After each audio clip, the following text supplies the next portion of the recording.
পাকিস্তানি সালোয়ার কামিজ খুঁজতেছে, কেউ ইন্ডিয়ান এটা খুঁজতেছে। আরেকটা আমাদের খুব দুর্ভাগ্যের বিষয় যে আমাদের নিজেদের জিনিস আমরা কিনবো না, যেহেতু আমাদের কোয়ালিটি নেই। তা আমাদের সিনেমাও আমরা দেখবো না। তাহলে আমাদের সিনেমার উন্নতি করার জন্য আপনারা আরেকটা আমি কত মন্ত্রী দেখি, এই যে সকলের ডিপার্টমেন্ট বিভাগ করতে হবে। আমাদের শিক্ষা খাতে যে বরাদ্দ দেওয়া হয় তার কি আর্মিতে যে শিক্ষা দেওয়া হয় সেখানে সেই টাকাটা দিয়ে দেওয়া হয়?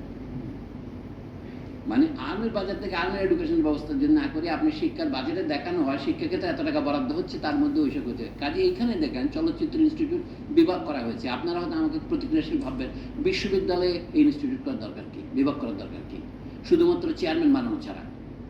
আপনি যদি ফিল্ম ইনস্টিটিউট করতে চান, অর্থাৎ national cinema and television institute আছে, আপনি সারা দেশে এরকম 1000 ইনস্টিটিউট করেন। কিন্তু বিশ্ববিদ্যালয়গুলিকে বার্ডেন করার জন্য তার মনোবৈকল্য বিভাগের মতো তার ভাষা বৈকল্য বিভাগ করছেন, তার চলচ্চিত্র বিভাগ করছেন। আমার হচ্ছে এটা হচ্ছে নৈরাজ্যের চূড়ান্ত হয়েছে। আমাদের বিশ্ববিদ্যালয়গুলো বিশ্ববিদ্যালয় না হয়ে এগুলি ইনস্টিটিউটের নিচে নেমে গেছে।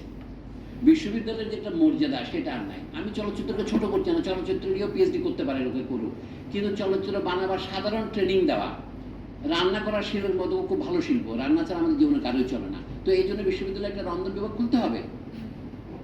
আধুনিক ভাষা ইনস্টিটিউট করেছে, আধুনিক চলচ্চিত্র ইনস্টিটিউট করেন, তারপরে বিভাগ করেছে চলচ্চিত্র টেলিভিশন বিভাগ। এখন দুদিন পরে বলবে কি টেলিভিশন বিভাগকে আলাদা করুন। আগে তো সঙ্গীত ও নাট্যকলা বিভাগ ছিল, এখন সঙ্গীত আলাদা করছে, নাট্যকলার নাম দিয়েছে কি দেখুন। বিশ্ববিদ্যালয়ের লোক চিন্তা করতে না পারলে কি অবস্থা হয়। এখন যে জামিল সাহেবকে বানাইছে, কি যেন মহাপরিচালক বানাইছে, তো ওনারা তো বাংলায় জানেন না। এখন আমার এটা হয়তো কেউ কোট করবেন, নাম দিয়েছে কি থিয়েটার ও পারফরমেন্স স্টাডিজ বিভাগ।